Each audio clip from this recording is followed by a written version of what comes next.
আসসালামু আলাইকুম, সবাই কেমন আছেন? আজকে এপ্রিল মাসের 5 তারিখ। আহ, আর একদিন পরে ঈদ। তো সবাইকে ঈদের শুভেচ্ছা, ঈদ মোবারক। চলেন যেতে যেতে কথা বলি। আজকে যাচ্ছি হচ্ছে ট্যাক্সের ফাইল জমা দিতে হবে, ট্যাক্সের রিটার্ন। আমরা যেহেতু 2024-এ ল্যান্ড করি নাই, ল্যান্ড করেছি 2023 সালে ডিসেম্বরের 29 তারিখে এখানে ল্যান্ড করেছি। তো যেহেতু একদিন আগে হইলেও যদি আপনি ল্যান্ড করে থাকেন তাহলে আপনাকে জিরো হইলেও রিটার্নটা জমা দিতে হবে। তো আমরা সেই জন্যই যাইতেছি। তো আজকে যাওয়ার সময় মেইনলি দুইটা কাজ করব। একটা হচ্ছে আমি আমার ক্যাম্পাসের সবচেয়ে সুন্দর যে জায়গাটা, সেই জায়গাটা আপনাদেরকে দেখায় নিয়ে যাব আজকে। আর আরেকটা হচ্ছে আমার এই সেমিস্টার শেষ। আমরা তো জানি যে 4 মাসের সেমিস্টার, কিন্তু দেখলাম সবকিছু আসলে 3 মাসে কমপ্লিট হয়ে গেল। আর একটা অ্যাসাইনমেন্ট বাকি আছে আমার সোশ্যাল কনটেক্সটের, ওইটার জন্য 2টা বই দরকার। এটা আমি আমার লাইব্রেরি থেকে উঠায়ে তারপরে হচ্ছে জিএসইউতে যাব, গ্রাজুয়েট স্টুডেন্টস ইউনিয়ন। ওখানে গেলে ওখান থেকে ওরা আমাদেরকে ট্যাক্স ফাইল রেডি করতে সাহায্য করবে। আর একটা হচ্ছে এখন কানাডায় কি চলে, উইন্টার কিন্তু চলতেছে না, এপ্রিল মাস স্প্রিং চলে। আর এইগুলা যত বরফ দেখতেছেন এগুলা কিছুই ছিল না, সব ঘাস বের হয়ে গেছিল। লাস্ট 2টা সপ্তাহ খুব সুন্দর সময় গেছে এখানে, কিন্তু প্রচন্ড বাতাস, কোনো স্নো ছিল না, কিন্তু প্রচন্ড বাতাস, প্রচন্ড ঠান্ডা। আচ্ছা চলেন যাই, যেতে যেতে ট্যাক্স নিয়ে কথা বলি। আর সবচেয়ে যেটা গুরুত্বপূর্ণ সেটা নিয়ে, মানে যেটা নিয়ে আজকে আমার কথা বলার মূল উদ্দেশ্য, সেটা হচ্ছে যে ইউনিভার্সিটিতে প্রফেসরকে কিভাবে ইমেল লিখবেন, কিভাবে ইমেল লিখে রেসপন্স আসলে পাওয়া যায়। আমি যে কয়টা রেসপন্স পেয়েছিলাম, প্রায় 6টা 7টা রেসপন্স পেয়েছিলাম, আমি সবগুলো আপনাদের সাথে শেয়ার করতে চাই। এবং সেই রেসপন্সগুলোর ধরন কেমন ছিল, যেটা দেখে আপনারাও বুঝতে পারবেন যে আপনার প্রফেসর আপনার সাথে কাজ করতে আগ্রহী না আপনাকে অন্য কারোর সাথে যোগাযোগ করতে বলতেছে। চলেন যেতে যেতে কথা বলি। ওয়াও, আমি তো ভাবছিলাম বার্টন পয়েন্ট জমে গেছে, বার্টন পয়েন্ট জমে নাই, যদিও আজকের তাপমাত্রা হচ্ছে -1। আর এখানে দেখেন হাঁসগুলা পানিতে নেমে গেছে, হাঁস এখানে সব পানিতে নেমে গেছে, আর পানি জমে নাই আসলে। তা আমি খুবই আপসেট ছিলাম যে আসার পর থেকে আমি পুরা বার্টনস পন্ডকে ফ্রোজেনই দেখছি। তো ফ্রোজেন ছাড়া বার্টনস পন্ড দেখার আলাদা আনন্দ, অনেক সুন্দর লাগে। বাংলাদেশে হাওড়া এলাকায় যারা আছেন বা হাওড়ে বেড়াইতে গেছেন, বা বর্ষার সময় আমাদের গ্রামের যে সিনারিও, ওটা কিন্তু অনেক সুন্দর। অনেক দূর থেকে বাতাস আসে আর পানিগুলা ঢেউ খেলতে থাকে। আর এখানে যখন আসছি, আমরা তো আসছি এই তো 3 মাস হইলো, মাত্র 3 মাস, আজকে কয়েকদিন মাত্র 7-8 দিন। তো লাস্ট 1.5 মাস ধরে এখানে আমি যেটা দেখতেছি যে ট্যাক্স নিয়ে মানুষের বিশাল এক্সাইটমেন্ট। মানুষজন খুব ফুর্তিতে আছে যে তারা ট্যাক্স ফাইল সাবমিট করবে। কারণ মানে আগে বাংলাদেশে থাকতে জানতাম কি কানাডা হিউজ ট্যাক্সের দেশ, এটা সত্যি যে কানাডা হিউজ ট্যাক্সের দেশ, কিন্তু তাইলে মানুষ এখানে এত ফেস্টিভ ব্যাপার কেন ট্যাক্স নিয়ে? এটার মূল কারণ হচ্ছে ট্যাক্স রিটার্ন জমা দিলে আপনি অনেকগুলো বেনিফিট পাবেন।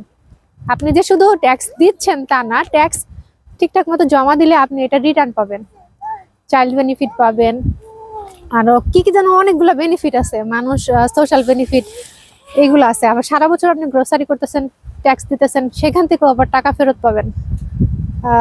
আবার সবার জন্য কি ট্যাক্স বেশি না, এটার একটা ইনকাম স্ল্যাব আছে যে 55,000 না কত হাজারের মধ্যে হইলে আপনার ইনকামটার ইয়া হবে ওইভাবে। আবার তারপরের স্ল্যাবের জন্য এত%, তারপরের স্ল্যাবের জন্য এত%, ওই রকম। যেমন আমাদের দেশেও কিন্তু ওই রকমই, যে প্রথম 3 লাখে এত%, বা 3 লাখের নিচে হইলে কোনো ইনকাম ট্যাক্স দিতে হয় না, তারপরের 2 লাখের জন্য এরকম, তারপরের 1 লাখের জন্য এরকম, অনেকটা সেই রকম আর কি। সো ট্যাক্স দিতে হয়, কিন্তু ট্যাক্সটা এখানে ফেস্টিভ্যালের মতো, কারণ আপনি যখন ট্যাক্স দিচ্ছেন সেটার এগেইনস্ট আপনি রিটার্ন পাচ্ছেন। আর এখানকার সেফটি সিকিউরিটি যে সিস্টেম, সারা রাত স্নো পড়ে সকালবেলা উঠে কিন্তু রাস্তা ক্লিন, রাস্তা দিয়ে কিন্তু আমি ঠিকই হেঁটে যেতে পারছি। অর্থাৎ আমি যদি ঠিকমতো ট্যাক্স না দেই, অর্থাৎ মানে আমি বলতে অর্থাৎ দেশের নাগরিক যদি ঠিকমতো ট্যাক্স না দেয়, তাহলে কিন্তু এই ধরনের সুবিধাগুলো কিন্তু বজায় রাখা সম্ভব না সরকারের পক্ষে কখনোই। সো ট্যাক্স দেওয়াটা এখানে এরকমই। আর অনেক আনন্দের বিষয়, মানুষ গতবার যখন আমি আসছিলাম লাস্ট 2 উইকস এগো, তখন আমরা এসে লাইনই পাই নাই, আমাদের ফিরে যাইতে হয়েছে। মানুষ এখানে এতটা আনন্দের সাথে হচ্ছে ট্যাক্স ফাইল সাবমিট করে। তো 2 সপ্তাহ পরে এখন আমরা একটু সময় পেয়েছি, আমার হাজবেন্ড জব পেয়েছে, যেহেতু সময় পাই না সব মিলায়ে সোমবার এই সময় মিলাইতে হয়, জিএসইউ থেকে ফাইল রেডি করে দেয়। তো আজকে সোমবার, আমার হাজবেন্ডেরও আজকে অফিস নাই, আবার আমারও অফ আছে, তো সব মিলাই আমরা আজকে ট্যাক্স ফাইলটা সাবমিট করব ইনশাল্লাহ। চলেন, এখন আমাদের গন্তব্য হচ্ছে আমার ক্যাম্পাসের সবচেয়ে সুন্দর জায়গা। চলেন যাই, সেখানে নিয়ে যাই। এই স্নোম্যান আসো, চলো চলো চলো, আমরা বেড়াতে যাবো, ক্লক দেখবো, ক্লক।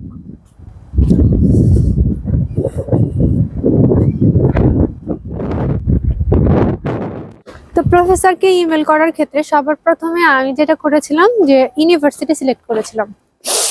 ইউনিভার্সিটি সিলেক্ট করার পর যেহেতু আমি গ্র্যাজুয়েটে এসেছি, তো গ্র্যাজুয়েট সেকশনে ঢুকে, ওদের ওয়েবসাইটে গ্র্যাজুয়েট সেকশনে ঢুকে দেখতাম যে হচ্ছে যে প্রফেসর কারা কারা আছেন, তো সেই সব প্রফেসররা কি কি বিষয় নিয়ে কাজ করতেছেন এবং বর্তমানে কোন কোন প্রফেসর তাদের আন্ডারে স্টুডেন্ট নিচ্ছেন, তো এইগুলো দেখতাম।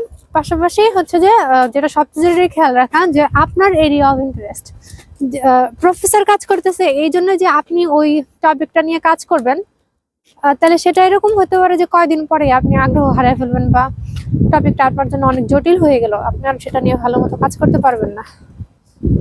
তাই যখন আপনি কোনো টপিক সিলেক্ট করবেন, আপনার খেয়াল রাখা লাগবে যে ওই টপিকটার সাথে আপনার প্রিভিয়াস এক্সপিরিয়েন্স বা লেখাপড়া, আপনার জানাশোনা, এগুলো আসলে কতটা অ্যালাইন করতেছে।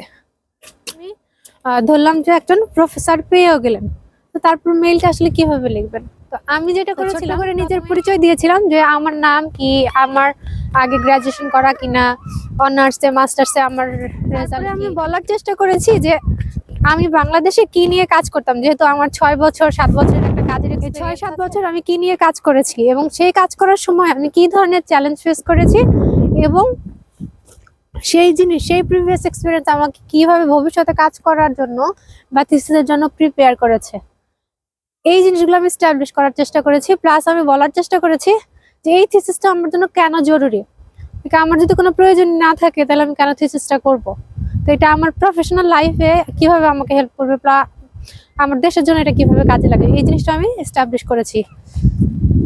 আচ্ছা, আর এই হচ্ছে যে আমার সবচেয়ে পছন্দের জায়গা। সো আমি একটু চেষ্টা করবো যে আপনাদেরকে পুরাটাই একটা ভিউ দেখানোর।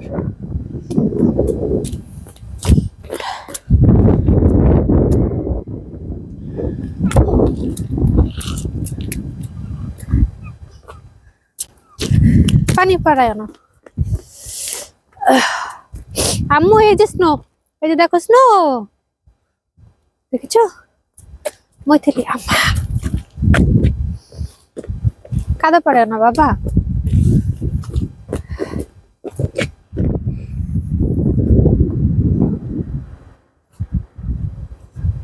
এই যে হচ্ছে আমার ডিপার্টমেন্ট, এডুকেশন বিল্ডিং।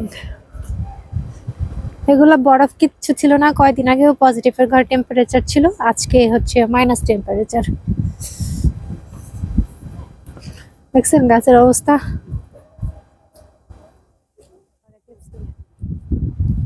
তো আমি এখান থেকে 2টা বই উঠাবো, বই উঠানোর পরে মান সেন্টারে আপনাদেরকে নিয়ে যাবো। এখানে একটা বিশাল তিমির কঙ্কাল আছে, এটার জন্য আমি বাংলাদেশে থাকতে ওদের এখানে ভোটাভুটি চলতেছিল, ওই তিমিটার নাম ঠিক করবে তখন, সেটার লিঙ্ক হচ্ছে আমাকেও পাঠাইছিল, সব স্টুডেন্টকে পাঠাইছে, পরে একটা নামও ঠিক হয়েছে। তো আজকে যেহেতু একটু সময় আছে আপনাদেরকে ওই তিমির কঙ্কালটাও দেখাবো। ঠান্ডায় জমে গেছি রে, জমে গেছে ঠান্ডা, নাক চোখ দিয়ে পানি পড়তেছে।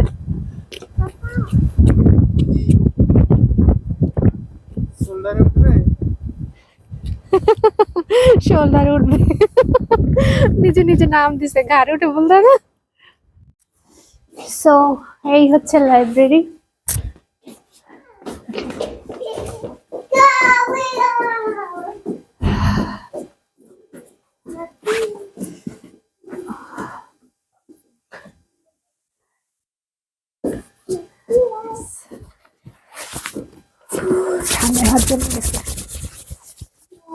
Do you want to read a book?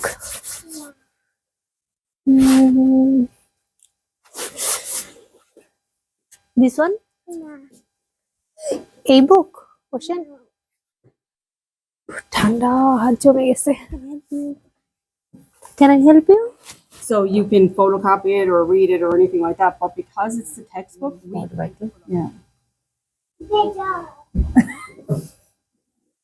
There okay, so there it is there.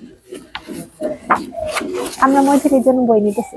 এখান থেকে আমি মাত্র কথা বললাম, যত ইচ্ছা তত বই নেওয়া যাবে বাবুর জন্য, 2 সপ্তাহ রাখা যাবে।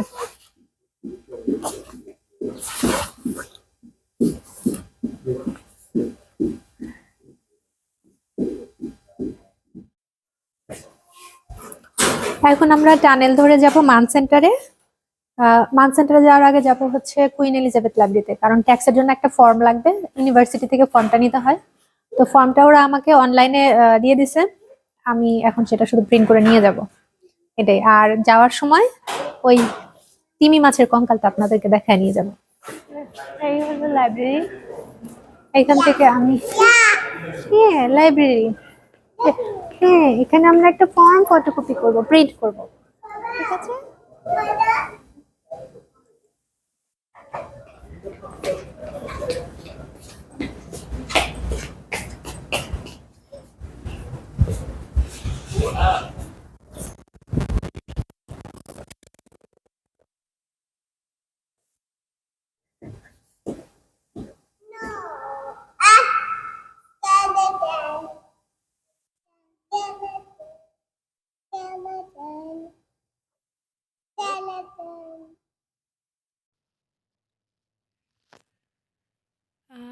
এই একটা ভিডিও বানাতেই আমি প্রায় 1 মাস সময় নিয়ে নিলাম। আমার বেশ কিছুদিন অসুস্থ ছিলাম আমি, আবার আমার ফাইনাল একটা অ্যাসাইনমেন্ট ছিল, সেটাও জমা দিলাম, সব মিলে অনেকটা টাইম লাগলো। আবার আমাদের রেজাল্টও দিল, তো 4 মাসের ভেতরে অনেক কিছু। আচ্ছা যাই হোক, আমি তো বলেছিলাম যে আমার মেইলগুলো আমি শেয়ার করব, যে কিভাবে আমি প্রফেসরদেরকে ইমেল দিয়েছিলাম। তো প্রথমেই আমি একটা ইমেল শেয়ার করছি, যেটা আমি ইউনিভার্সিটি অফ ক্যালগেরিতে হোসে ডমিনি নামে একজন প্রফেসরকে মেল করেছিলাম।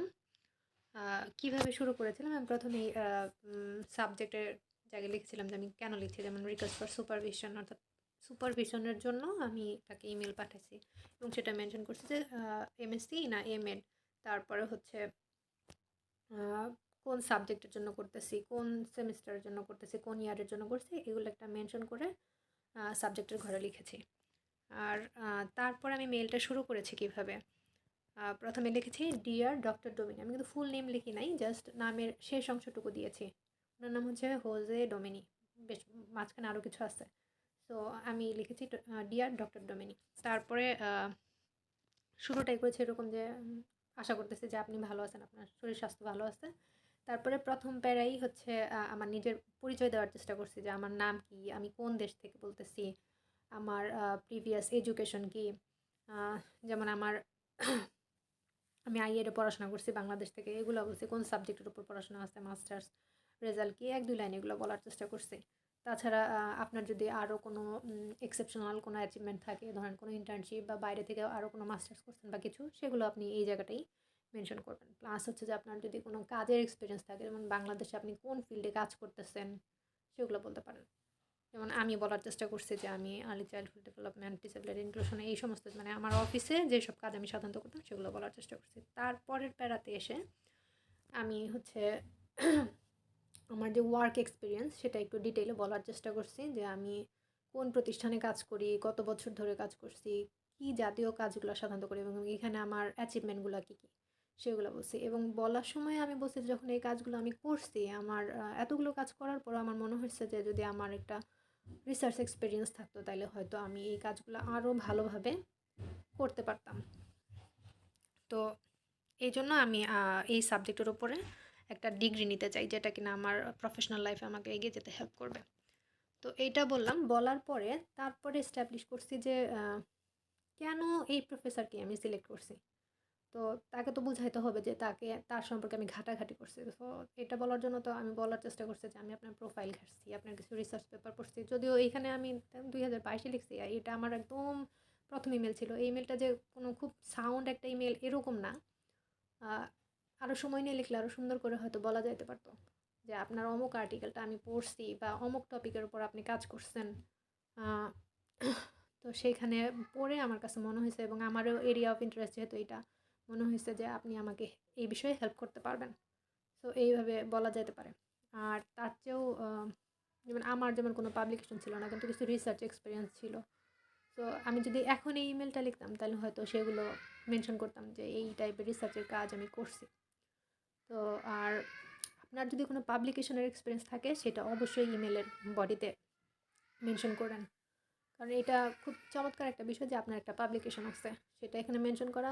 ইমেলটা হচ্ছে এমন একটা জিনিস আপনি যেইটা আপনার ফার্স্ট ইমপ্রেশন তৈরি করবে প্রফেসরের কাছে। একটা ভালো ইমেল আপনার লাইফের পাথ চেঞ্জ করে দিতে পারে, মানে লাইফ সামনের রাস্তাগুলো অনেক স্মুথ করে দিতে পারবে। আর সর্বশেষ আমি যেটা করছি যে আমি আমার কারিকুলাম অর্থাৎ সিভিটা পিডিএফ ফাইল করে অ্যাটাচ করে দিছি, এবং সিভির মধ্যে আমার যত অ্যাচিভমেন্ট আছে, যত লেখাপড়া আছে, ভলান্টিয়ারিং এক্সপিরিয়েন্স আছে, এগুলো সব কিছুই আমি মেনশন করে দিছি। আর যদি আপনার কোনো পাবলিকেশন থাকে আপনি কিন্তু এই জায়গায় সেইটার লিঙ্ক বা সেই জিনিসগুলো আপনি মেনশন করে দিতে পারেন। বা আপনার যদি যেই জিনিসটা নিয়ে রিসার্চ করার প্ল্যান করতেছেন সেটার একটা ড্রাফট প্ল্যানিংও আপনার প্রফেসরের সাথে শেয়ার করতে পারেন। তাইলে হচ্ছে আপনার প্রফেসর বুঝবে যে আপনি অরিজিনালি একজন স্টুডেন্ট এবং সত্যি সত্যি তার আন্ডারে কাজ করতে চাইতেছেন। তো এইটা যখন আমি আমার ওই প্রফেসরকে পাঠাইলাম, পাঠানোর পরই মানে আমার সঠিক মনে নাই, মানে খুব দ্রুত ইমেলটা পাইছিলাম। আমার মনে হচ্ছে আধা ঘন্টার মধ্যে আমি একটা রিপ্লাই পাইছিলাম সেম ডেতেই। তো উনি বলছিল যে thank you for your interest, আমার প্রোগ্রামের নাম টাম দিয়ে আর এই কীভাবে অ্যাপ্লাই করবো, ডেডলাইন কবে, এই সমস্ত জিনিস উনি বলে আমাকে একটা রিপ্লাই দিছিল। অনেকগুলো লিঙ্ক দিয়ে দিছিল যেগুলো আমার হচ্ছে ইউনিভার্সিটিতে অ্যাপ্লিকেশন করতে এবং ওনার মতো সেম আরও প্রফেসরকে খুঁজে পেতে হেল্প করবে। কারণ উনি দেখেন আমাকে বলার চেষ্টা করছেন যে there appears to be a good fit between your interest, যে আমি কোন টপিকের উপর কাজ করতে চাই সেটা বলছে, এবং বলছে যে and my areas of research expertise, অর্থাৎ উনি যে এরিয়ায় কাজ করে আর আমি যে এরিয়ায় কাজ করার জন্য আগ্রহ প্রকাশ করতেছি দুইটার মধ্যে একটা গুড ফিট আছে, অর্থাৎ জিনিসটা ম্যাচ করতেছে। So you are welcome to name me as a potential supervisor.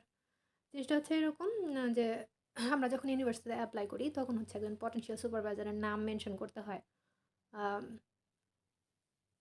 সুপারভাইজারের নামের জন্য জায়গা থাকে, তো ওইখানে মেনশন করতে হয়। তো কোনো কোনো ইউনিভার্সিটিতে আছে একটা, কোনো কোনো ইউনিভার্সিটিতে আছে দুইটা তিনটা পর্যন্ত সুপারভাইজারের নাম মেনশন করা যায় যে আপনি এদের ব্যাপারে এদের সাথে কাজ করতে আগ্রহী।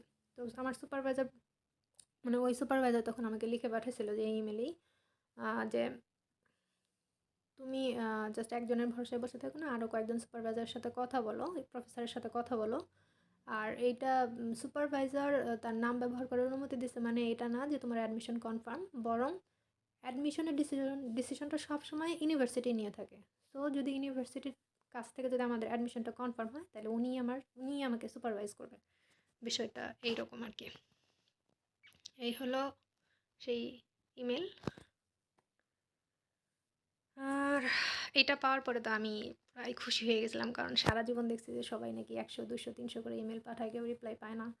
তো আমার ভাগ্যটা আসলে অনেক ভালো ছিল, আমি ইমেলের রিপ্লাইটা পেয়ে গেছিলাম। আর পরবর্তীতে আমি আবার এই ইমেলের একটা রিপ্লাই দিছিলাম পরের দিনে একটু সময় নিয়ে। আমি অনেক খুশি হয়েছি, সে আমাকে সুপারভাইজ করার জন্য অনুমতি দিছে, আমাকে সুপারভাইজ করতে চাইছে আর কি। অনেক খুশি হয়ে গেছিলাম। এই একটা ভদ্রতা সূচক ইমেল আমি তাকে আবার পাঠাইছিলাম। এরপরে আর একটা ইমেল দেখা, এই ইমেলটা হচ্ছে সাইমন ফ্রেজারের একটা ইউনিভার্সিটিকে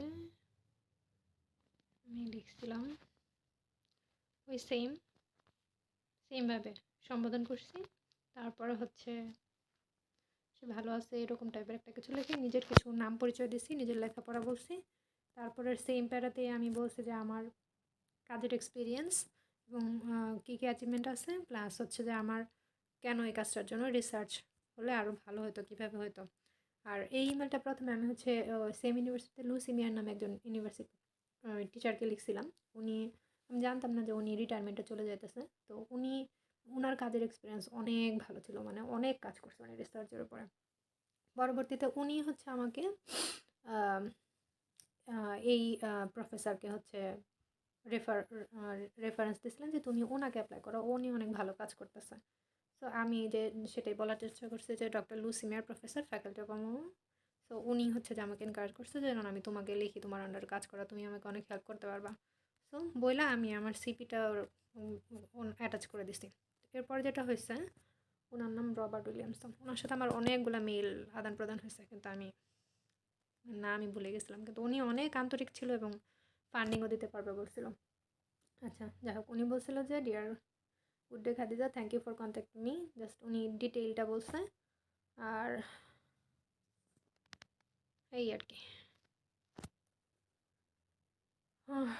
উনি পুরাটা টাইমে হচ্ছে বলছিল যে উনি মূলত কেস স্টাডি নিয়ে কাজ করে। সো আমি যদি ওনার আন্ডারে কাজ করতে চাই, সো ওই বিষয়টা আমাকে কনসিডারেশনে নিতে হবে যে কোয়ালিটেটিভ স্টাডি দিকে যাইতে হবে। সো এইগুলো একটা। আর উনি বলছিল যে একটা ইনফর্মাল মিটিং উনি আমার সাথে অ্যারেঞ্জ করতে চায়, যাতে ওনার কাজের প্ল্যান এবং আমার প্ল্যান নিয়ে ডিটেল আলাপ করা যায়। সো আমরা কথাও বলছিলাম, মিটিং অনেকগুলো মিল ওনার সাথে আমার হয়েছে আর কি, জুম মিটিং হয়েছে। হলো আমি আমার প্ল্যানগুলো শেয়ার করলাম, ইমেলগুলা। আসলে ইমেল অনেকগুলো লিখছি, কিন্তু ভিডিও আসলে অনেক বড় হয়ে যেতেছে, এত বড় আসলে আর করতে চাই না। আর যারাই হচ্ছে ইমেল লিখবেন ইউনিভার্সিটির টিচারদেরকে, আমার ইমেলে যে বেস্ট ইমেল এরকম না, আমি জাস্ট 2-3টা স্যাম্পল শেয়ার করলাম যেগুলো হচ্ছে আমি লিখে রিপ্লাই পেয়েছিলাম এবং তাদের কাছ থেকে কী ধরনের রিপ্লাই পেয়েছিলাম সেটাই আসলে শেয়ার করলাম। আপনারা যখন ইমেল লিখবেন কখনও কারো ইমেলকে কপি করবেন না। আপনি আপনার প্রথমে আগে চোখ বন্ধ করে চিন্তা করবেন যে আপনি যদি একজন টিচার হইতেন, আপনাকে কীভাবে ইমেল লিখলে আপনি মানে মোটিভেটেড হইতেন ওই স্টুডেন্টটাকে আপনার আন্ডারে নেওয়ার জন্য, সেভাবে চিন্তা করবেন। আপনি চিন্তা করবেন আপনার প্রিভিয়াস বছরগুলোতে আপনি কী কী কাজ করছেন, কেমন পড়াশোনা করছেন, রেজাল্ট কী হয়েছে, সেগুলো কীভাবে আপনাকে তৈরি করছে। মানে এই কীভাবে দিয়ে প্রশ্ন করবেন যে আপনি কতটা প্রিপেয়ার্ড, আপনার কী কী স্কিল আছে এবং কোথায় ঘাটতি আছে, কেন সেই টিচারের আন্ডারে কাজ করতে চান, কেন এই সাবজেক্টেই পড়তে চান, এভাবে চিন্তা করবেন। করে নিজের একটা ড্রাফট লিখবেন। ড্রাফট লিখে একদিনেই ইমেল সেন্ড করে দেবেন না, লিখবেন, রিভিশন দিবেন, আবার ঠিক করবেন, আবার রিভিশন দিবেন। এরকম করে যখন আপনার মনে হবে যে এটা ঠিক আছে, আর সবচেয়ে ভালো হয় একটা থার্ড আই কাউকে দিয়ে দেখায় নেওয়া। যদি আপনার বড় ভাই বন্ধু আপু কেউ আসে বাইরে পড়তে যায় বা গেছে এরকম, বা পড়তে যাওয়ার জন্য প্রিপারেশন নিতেছে, এদের কাউকে দিয়ে দেখায় নিতে পারেন। অথবা আপনার ইউনিভার্সিটির টিচারকে একটু বললে তারাও কিন্তু হেল্প করে। ইউনিভার্সিটির টিচাররাও কিন্তু মানে যারা একাডেমিয়া লাইনে থাকতে চায়, ভালো পড়াশোনা করতে চায়, তাদেরকে কিন্তু অনেক হেল্প করে। তো আপনি সেই সুযোগটাও নিতে পারেন। আচ্ছা, সবাই ভালো থাকবেন, আবার পরের ভিডিওতে দেখা হবে। আল্লাহ হাফেজ।